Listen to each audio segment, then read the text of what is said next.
રાધે રાધે મિત્રો, આજે આપણે જાણીશું ગુજરાત વિશે અમુક ફેક્ટ્સ. ગુજરાતની સ્થાપના 1 મે 1960ના દિવસે થઈ હતી, જે શ્રી રવિશંકર મહારાજ વ્યાસે કરી હતી. ગુજરાતનો સૌપ્રથમ ગુજરાતી શબ્દ આબુરાસ,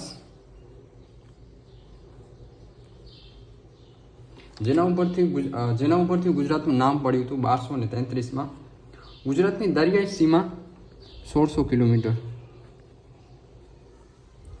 ગુજરાતનો સૌથી વધુ વસ્તી ધરાવતો જિલ્લો અમદાવાદ. ગુજરાતની સૌથી ઓછી વસ્તી ધરાવતો જિલ્લો ડાંગ. સૌથી વધુ વસ્તી ગીચતા તો આવશે સુરત. સૌથી ઓછી વસ્તી ગીચતા તો આવશે કચ્છ.